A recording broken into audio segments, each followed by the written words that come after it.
বৌদি, তোমার বয়স বেশি হলেও তোমার ভিতরে এখনো অনেক টাইট। আমি একটু করলে আর পারব না। বৌদি, তোমার ভিতরে এত গরম কেন? আমার এটা তো পুড়ে যাবে। তোমার ভিতরে কি পানি ছেড়ে দিব? নমস্কার বন্ধুরা, আপনাদের সবাইকে স্বাগত। আমার নাম নয়না। আমার বয়স এখন ২৪ বছর, কিন্তু আমার শরীর দেখতে পুরো যুবতী মহিলার মতো। আর আমার বিয়ে সবে ৯ মাস আগে হয়েছে। আমার উচ্চতা ৫ ফুটেরও বেশি, আর আমার স্তনের আকারও বেশ ভালো।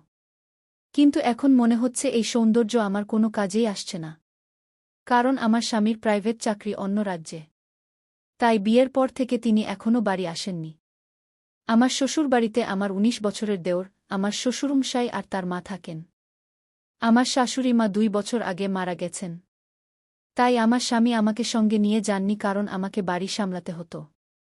এখন আমার অনুভূতি বোঝার মতো এখানে কেউ ছিল না। আমার গরম রক্ত ভেতরে ভেতরে ফুটছিল, যার জন্য ঠান্ডা করার মতো কাউকে দরকার ছিল। কিন্তু আমার স্বামী তো গত ৩ মাস ধরে বাড়ি আসেননি। তাই আমি এখন খুব অস্থির আর তৃষ্ণার্তের মতো থাকতে শুরু করেছিলাম। তখনই আমার নজর আমার দেওরের উপর পড়ল। ওর উচ্চতা আমার চেয়ে কম ছিল আর শরীরও আমার চেয়ে রোগা ছিল। কিন্তু ওর শরীরের তুলনায় ওর ঘোড়াটা বেশ বড় ছিল। আমার দেওরের নাম গৌরব। এবারে ও কলেজে প্রাইভেটে ভর্তি হয়েছে। তাই আজকাল ও বাড়িতেই থাকে। বাড়িতে আমি আর আমার দেওর একাই থাকি। কারণ আমার শ্বশুরমশাইয়ের মা বুড়ো হওয়ার কারণে সবসময় নিজের ঘরে বিশ্রাম করতেন। আর শ্বশুরমশাই বাড়ির বাইরের দিকের ঘরে থাকেন। তাই তিনি কালেভদ্রেই ভেতরে আসেন। আগে আমি আমার দেওরকে ওই নজরে দেখতাম না। কিন্তু যেদিন থেকে আমি গৌরবের নাগ দেবতাকে দেখেছি, সেদিন থেকে আমার নজরই বদলে গেছে। সেদিন গৌরবের মনে হয়েছিল বাড়িতে কেউ নেই। তাই ও নিজের ঘরে ভিডিও দেখতে দেখতে নাগ দেবতার সাথে খেলছিল। তখনই হঠাৎ আমি ওখান দিয়ে যাচ্ছিলাম। আর আমার নজর জানলায় পড়ল। কারণ ভেতর থেকে হালকা হালকা ভিডিওর আওয়াজ আসছিল। যখন আমি জানলা দিয়ে উকি মেরে দেখলাম, তখন আমার তো হুঁশই উড়ে গেল। গত ৩ মাসে আমি প্রথমবার নাগ দেবতা দাঁড়িয়েছিল আর গৌরব তাকে নিজের হাতে ধীরে ধীরে আদর করছিল। এটা দেখে আমার তো ওখানেই জল বেরিয়ে গেল। ব্যাস, সেদিন থেকেই গৌরবের নাগ দেবতার সোয়ারি হওয়ার জন্য মন ছটফট করতে লাগল। সেদিন আমি আমার স্বামীকেও ফোন করলাম যে এবার আপনি চলে আসুন। আমার পক্ষে আর থাকা সম্ভব হচ্ছে না। কতদিন আমি এভাবে একাই কষ্ট পাব? আমারও তো মন চায়, এভেনও আমি তো একজন মহিলাই। তখন আমার স্বামী আমার কাছে ক্ষমা চেয়ে বললেন, দেখো নয়না, আমি তোমার অস্থিরতা বুঝতে পারছি। কিন্তু আগামী ২ মাস আমি কোনো ছুটি পাব না। কারণ কোম্পানি কিছু নতুন প্রজেক্ট শুরু করেছে। যার কারণে সব কর্মচারীকে ডবল শিফটে কাজ করতে হচ্ছে। তাই আগামী ২ মাস ছুটি পাওয়া অসম্ভব। ব্যাস, আর ২ মাস অপেক্ষা করো নয়না। তারপর তো আমি এসে তোমার হাল খারাপ করে দেবগু। এই বলে হেসে উনি ফোন কেটে দিলেন। কোনোরকমে সকাল হল। সকালে আমি সবার জন্য চা-নাস্তা বানালাম। আর গৌরবের জন্য স্পেশাল করে ওর ঘরে নিয়ে গেলাম। যেই আমি গৌরবের ঘরে গেলাম, দেখলাম গৌরব তখনও ঘুমাচ্ছে। আর ঘুমের কারণে নাগ দেবতা একদম সোজা হয়ে দাঁড়িয়েছিল। ওটাকে দেখে আমি একদম থাকতে পারলাম না। আর আমি ওটাকে ছুঁয়ে দিলাম। নাগ দেবতাকে ছোঁয়ামাত্র আমার শরীরে যেন কারেন্ট খেলে গেল। কিন্তু তখনই দেখলাম গৌরব জেগে গেছে আর আমার দিকেই তাকিয়ে আছে। এরপর আমি তাড়াতাড়ি পিছিয়ে গেলাম। আর বললাম, দেওরজি, এবার উঠে পড়ো, সকাল হয়ে গেছে গি। এরপর গৌরব আমাকে গুড মর্নিং বলল আর মুখ ধুতে চলে গেল। আর আমিও ওখানেই বসে পড়লাম আর ভাবতে লাগলাম, হয়তো গৌরব দেখেনি। এরপর গৌরব আবার নিজের ঘরে ফিরে এল। আর আমরা দুজনে, দেওর বৌদি, নিজেদের মধ্যে কথা বলতে বলতে নাস্তা করতে লাগলাম। তখনই আমি পেটে ব্যথার ভান করলাম। আর জোরে জোরে কাঁদতে লাগলাম। গৌরব ঘাবড়ে গিয়ে জিজ্ঞাসা করতে লাগল, কি হয়েছে বৌদি? আপনাকে এত কষ্ট হচ্ছে বলে মনে হচ্ছে কেন? তখন আমি গৌরবকে বললাম, গৌরব, জানি না কেন আজ সকাল থেকেই থেমে থেমে আমার পেটে ব্যথা করছে গু। তখন গৌরব বলল, দাঁড়ান বৌদি, আমি আপনার জন্য পেটে ব্যথার ওষুধ নিয়ে আসছি গু। আমি ইচ্ছে করেই পেটে ব্যথার ভান করেছিলাম যাতে আমি গৌরবকে নিজের আলিঙ্গনে নিতে পারি। তখন আমি ওকে থামাতে থামাতে বললাম, গৌরব, পেটে ব্যথার ওষুধ তো আমি কখন নিয়ে নিয়েছি। পারলে কিছুক্ষণ তুমি আমার পেটটা টিপে দাও। গৌরব প্রথমে একটু ইতস্তত করল। কিন্তু আমার কষ্ট দেখে ও বিছানায় বসল আর পেট টিপতে লাগল। সেই সময় আমার খুব ভালো লাগছিল। গৌরবের নজরও এদিক ওদিক যাচ্ছিল। তখনই ঘরের শ্বশুরমশাইয়ের আসার আওয়াজ শোনা গেল। তখন আমি গৌরবকে বললাম, চলো ঠিক আছে গৌরব, আমি রান্না করি। আজ তোমার বাবাকে বাজারে যেতে হবে। এরপর আমি রান্নাঘরে গিয়ে রান্না করে দিলাম আর শ্বশুরমশাই এবং বুড়ি শাশুড়িকে পরিবেশন করে দিলাম। আমি রান্নাঘরে গৌরবের জন্য রুটি বানাচ্ছিলাম, তখনই পেছন থেকে গৌরব রান্নাঘরে আসছিল। ওকে দেখে আগে থেকেই আমার শাড়ির আঁচলটা নামিয়ে দিলাম। যখন গৌরবের নজর আমার উপর পড়ল, তখন ও আমার দিকে তাকিয়েই রইল, কারণ আমি পুরো ঘামে ভিজে গিয়েছিলাম। গৌরবকে দেখার ভান করে আমি নিচু হয়ে আঁচলটা তোলার সময় গৌরবকে স্বর্গের দর্শনও করিয়ে দিলাম।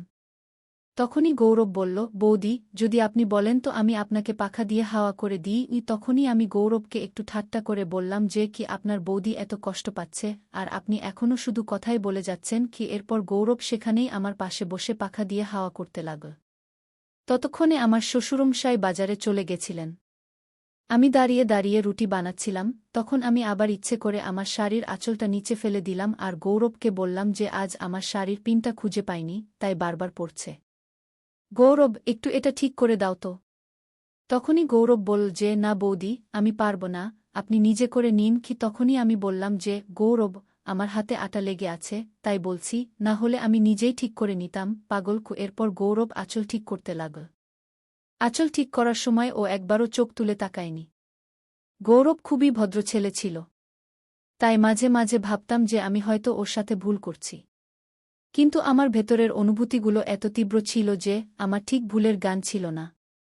আজ আমার শ্বশুরমশাইও বাজারে গেছিলেন আর দুপুরে শাশুড়ি মাও ওষুধ খেয়ে ঘুমিয়ে পড়েন। তাই বাড়িতে আমি আর আমার দেওর ছাড়া কেউ ছিল না। তাই আজ মনে মনে ঠিক করে ফেলেছিলাম যে আজ আমি গৌরবের নাগ দেবতার দর্শন করেই ছাড়ব। কিন্তু গৌরব তখনও আমাকে সেই নজরে দেখছিল না। আজ সারাদিন আমি গৌরবের আশেপাশে ঘুরঘুর করতে থাকলাম আর ওকে ফাঁসানোর চেষ্টা করতে থাকলাম। কিন্তু গৌরবের মন শুধু উচাটন হয়ে থাকছিল। আমার সাথে এদিক ওদিক কথা বলতেও লজ্জা পেত। সন্ধেবেলা আমরা দুজনে বসে খাচ্ছিলাম। তখনই গৌরব শেষমেশ আমাকে বলেই ফেল, বৌদি, মনে হচ্ছে আজকাল আপনার শরীরটা একটু খারাপ যাচ্ছে। তাই আপনি কিছুদিন দাদার কাছে শহরে চলে যান। এখানকার সব আমি সামলে নেব। তখনই আমার চোখে জল এসে গেল আর আমি গৌরবকে বললাম যে থাক, আপনি আর বলবেন না। আমি গত 2-3 মাস ধরে কতটা কষ্টে আছি কেউ জানে না। না আপনার দাদার চিন্তা আছে, না আপনার। আমাকে কাঁদতে দেখে গৌরব আমার চোখের জল মুছিয়ে দিতে লাগল। তখন আমি গৌরবের গলা জড়িয়ে ধরে কাঁদতে লাগলাম। আমি তখন যে কি বলে ফেলেছিলাম। আমি গৌরবকে বলতে লাগলাম যে দেওরজি, আমার আপনাকে দেখলে আপনার দাদার মতো লাগে। তাই আমি মাঝে মাঝে আপনার আশেপাশে একটু বেশিই ঘুরঘুর করি। প্লিজ, আপনি এর কিছু মনে করবেন না কি। তখনই গৌরব আমাকে বলতে লাগল যে না বৌদি, আপনার কথায় আমি কেন কিছু মনে করব। আপনার মতো বৌদি তো ভাগ্য করে পাওয়া যায়। তখন আমি গৌরবের হাতটা ধরে সেটাতে হাত বোলাতে বোলাতে জিজ্ঞেস করলাম যে দেওরজি, আপনি আমার থেকে এত দূরে পালান কেন?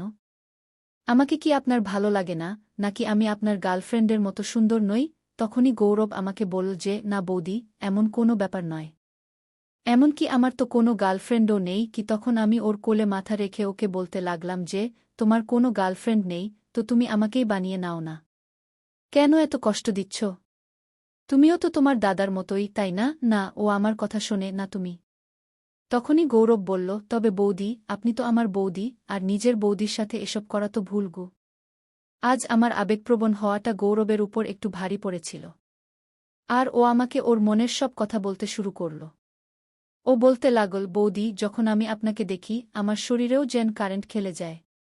সেদিন যখন আপনাকে ঘামে ভেজা দেখেছিলাম তখন আপনার সাথে গৌরব এতটা বলে চুপ করে গেল। তখন আমি ওকে বললাম, আর বলো না, আমি তো এটাই শুনতে চাই। আমারও ভালো লাগে। যদি তুমি আমাকে আগে বলতে, আমি তো কবে থেকেই তৈরি ছিলাম। খুয়ের পর তো আমি খুশি হয়ে গেছিলাম। আমি কোল থেকে উঠে বিছানায় বসলাম আর গৌরবকে বলতে লাগলাম যে আচ্ছা বলো, দুধ খাবে নাকি? তখন গৌরব বলল, আর বৌদি, এই তো খেলাম, আর এখন দুপুরবেলা সন্ধেবেলা খাব কি? তখন আমি বললাম, আরেও দেওরজি, আপনি তো এখনও বাচ্চাই রয়ে গেলেন। আমি ওই দুধের কথা বলছি না কি। তখনই গৌরবের মুখ লাল হয়ে গেল আর ও লজ্জা পেয়ে চোখ নামিয়ে নিল। তারপর আমি বললাম, এভাবে লজ্জা পেলে চলবে না দেওরজি।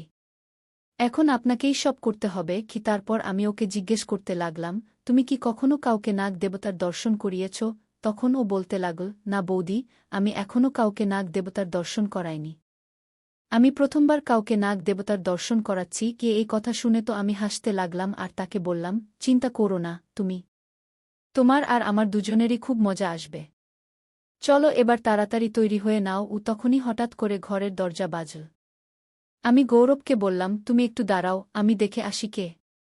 হয়তো শ্বশুরমশাই এসেছেন। খুঁজেই আমি বাইরে গিয়ে দরজা খুললাম, তো আমি দেখে অবাক হয়ে গেলাম, কারণ সামনে আমার স্বামী ছিলেন। তখনই আমি চমকে গিয়ে বললাম, আপনি তো? তিনি বলতে লাগলেন, কেন, কি ব্যাপার হল আমার জান? আমি তো আজ আপনার পতিদেব সাক্ষাৎ প্রকট হয়েছেন।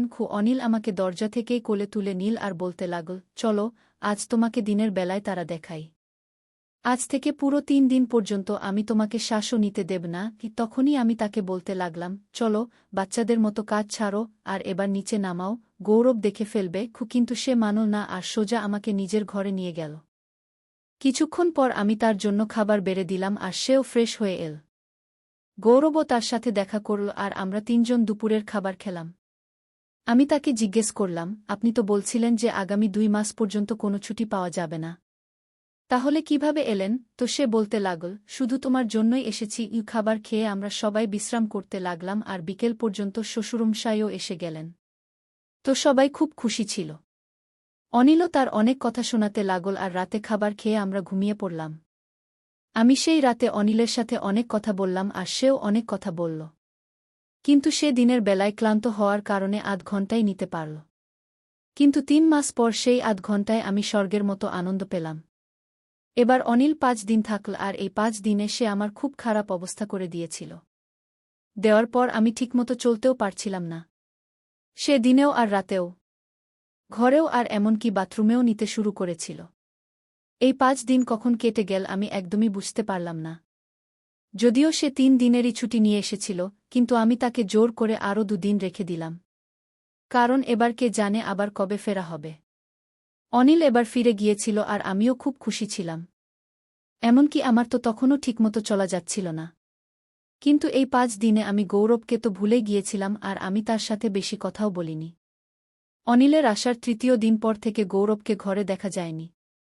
যখন আমি অনিলকে জিজ্ঞেস করলাম, তখন সে বলল যে সে দেখা করার জন্য তার মামার বাড়ি চলে গেছে। অনিলকে গিয়ে পুরো 5 দিন কেটে গিয়েছিল আর গৌরবও তখনও আসেনি। তো আমার চিন্তা হতে লাগল যে গৌরব আমার উপর রেগে যায়নি তো। তাই আমি সাহস করে তার মামির বাড়ি ফোন করলাম। তার মামির সাথে কথা বলার পর আমি গৌরবের সাথে কথা বললাম আর তাকে জিজ্ঞেস করলাম, কি হয়েছে নয়ন দেওরজি? নিজের বৌদির উপর রেগে গেছ নাকি? ফোনে তো গৌরব ঠিকঠাকই কথা বলল আর সে বলল যে, না বৌদি, ঘরে মন লাগছিল না, তাই ভাবলাম কোথাও বাইরে ঘুরে আসি। তারপর আমি জিজ্ঞেস করলাম যে, এবার বাড়ি কবে আসবে? তো গৌরব বলল যে, কাল বা পরের মধ্যে চলে আসব। এই কথা বলার পর আমি তাকে বললাম যে, না, তোমাকে কালকেই আসতে হবে। তুমি জিনিসপত্র গুছিয়ে নাও আর কাল চলে এসো। প্রথমে তো গৌরব মানেনি, কিন্তু আমি জেদ করে শেষ পর্যন্ত তাকে রাজি করিয়েই ছাড়লাম। পরের দিন গৌরব বাড়ি চলে এল আর সে শুধু আমাকে নমস্কার করল আর নিজের ঘরে চলে গেল। দুপুর পর্যন্ত কিছু বলল না আর খাবার খেয়ে ঘুমিয়ে পড়ল। তখন আমি বুঝতে পারলাম যে গৌরব আমার উপর রেগে আছে। তাকে মানানোর জন্য দুপুরে আমি তার পছন্দের সুজির হালুয়া বানালাম আর তার ঘরে দিতে গেলাম। আমি স্নান করে লাল রঙের শাড়ি পরলাম আর তাকে খুশি করার জন্য একটু সাজগোজও করে নিলাম। আমি তার সামনে গেলাম তো সে বিছানায় শুয়ে ফোন দেখছিল আর আমাকে দেখে বসে পড়ল। আমি তার পাশে গিয়ে বসলাম আর নিজের হাতে তাকে হালুয়া খাওয়াতে লাগলাম। তখনই গৌরব বলল যে, খাইও না বৌদি, আমার খিদে নেই। টেবিলে রেখে দাও, আমি পরে খেয়ে নেব। আমি জানতাম যে গৌরব আমার উপর রেগে আছে। তাই আমি তার হাত ধরলাম আর তাকে অনুরোধ করতে লাগলাম যে, এবার মেনে নাও দেওরজি, আর কত জ্বালাবে নিজের বৌদিকে? সেদিন তোমার দাদা এসে পড়েছিল, তো তাতে আমার কি দোষ? আমিও জানতাম না যে সে এসে পড়বে গু। তখনই গৌরব বলল যে, না বৌদি, সেই ব্যাপার নয়। আমি আপনাকে আগেই বলেছিলাম যে এসব ভুল। এভাবে তো আমরা দাদাকে ঠকাচ্ছি। তখনই আমি বললাম, এই নাও, তুমি তো এখনও সেই পুরনো বস্তাপচা কথাগুলো নিয়ে বসে আছো। আমি ভাবলাম তুমি আমার জন্য রেগে আছো। আমি তোমাকে আগেও তো বলেছি যে তুমি আমার ততটাই পছন্দের যতটা তোমার দাদা। এতে ঠকানোর কথা কোথা থেকে এল? আমি কোনটা তোমার দাদাকে ছেড়ে যাচ্ছি, শুধু এই বাহানায় আমাদেরও মন লেগে থাকবে আর তোমার দাদার কথাও মনে পড়বে না গি। এখন যদি বৌদি তার দেওরের সাথে মজা না করে তো আর কার সাথে করবে? চলো ছাড়ো দেওরজি, যদি তোমার ভালো না লাগছে তাহলে থাক। আমার জীবন তো এমনিতেই বেরনিন। চলো ঠিক আছে, কিন্তু হালুয়াটা তো খেয়ে নাও। কবে থেকে ঠান্ডা হচ্ছে? চুয়ের পর গৌরব হেসে বলল, আচ্ছা, এখন হালুয়া খাওয়াবে নাকি দুধও খাওয়াবে? সেদিন তো আপনি খুব বলছিলেন যে দেওরজি দুধ খেয়ে নাও, তখনই আমি গৌরবকে চিমটি কেটে বললাম, দুধ তো তোমার দাদা খেয়ে গেছে। এখন তো তোমাকে আমাকে দেখেই কাজ চালাতে হবে গু। আর এমন বলে আমরা দুজনেই হাসতে লাগলাম। এরপর গৌরব আমার সাথে পুরোপুরি খুলে গেল। তারপর সে জিজ্ঞেস করতে লাগল, আচ্ছা বৌদি বলো, সেদিন কি হয়েছিল যখন দাদা এসেছিলেন? তখন আমি মজা করে তাকে বলতে লাগলাম, জানি না তোমার দাদা কোনো গুলি খেয়ে এসেছিলেন। আমার তো এখনও ব্যথা করছে। গত 5 দিনে উনি আমাকে ঠিক করে ঘুমাতেও দেননি গি। তখনই গৌরব বলল, বৌদি আপনার মতো সুন্দরী বউ থাকলে কেউ কি করে ঘুমাতে পারে? তখনই আমি বললাম, দেখো দেওরজি, আমাকে বেশি মস্কা মেরো না। যদি কিছু চাও তো সোজাসুজি চেয়ে নাও। আমি আপনাকে মানা করব না। আসলে একটাই তো দেওর আমার। তখনই গৌরব বলল, আচ্ছা তো বলো তাহলে আমাকে কবে দেবে? তখনই আমি বললাম, সঠিক সময় এলে দিয়ে দেব। এত তাড়াহুড়ো করো না। তো গৌরব বলল, বৌদি আচ্ছা তাহলে বেলুনগুলো নিয়ে খেলতে দাও। তারপর আমি বললাম, আরে বাবা, এতে জিজ্ঞাসার কি আছে? যখন মন চায় তখন খেলে নিও। গৌরব তার জীবনে প্রথমবার বেলুন ছুঁয়েছিল, তো তার তো ছুতেই বেরিয়ে গেল।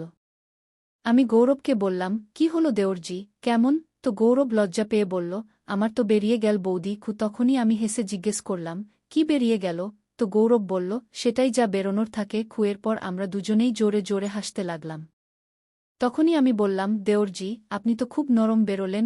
এইভাবে গৌরব আমার সাথে খুব মজা করত আর আমিও তার সাথে খুব মজা করতাম। ও আমার কাজে সাহায্য করত। আমি আর গৌরব দিনে খুব মজা করতাম, আর এর ব্যাপারে আমি অনিলকেও বলতাম।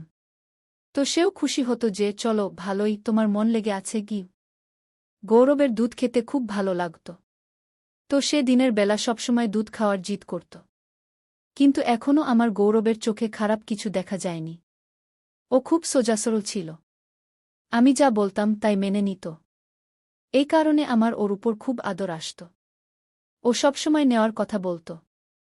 কিন্তু সে এখনও নেনি। কারণ ওর মনে এখনও এটাই চলত যে এটা ভুল। কিন্তু যদি ও নিতে বলত তো আমি মানা করতে পারতাম না। এখন ও ওর গার্লফ্রেন্ডের কথাও আমাকে বলত, বাইরের ছেলেদের কথাও বলত, আর সবসময় মজা করত। এইভাবে ও কখনো আমাকে অনিলের অভাব বুঝতে দেয়নি। তো বন্ধুরা, এই ছিল গৌরব আর তার বৌদি নয়নার গল্প। কেমন লাগল? কমেন্টে অবশ্যই জানান। আর চ্যানেলে প্রথমবার এসেছেন আর আগে এমনই রোমাঞ্চকর গল্প শোনার জন্য চ্যানেলকে সাবস্ক্রাইব করুন। আবার দেখা হবে একটা নতুন স্টোরিতে। ধন্যবাদ।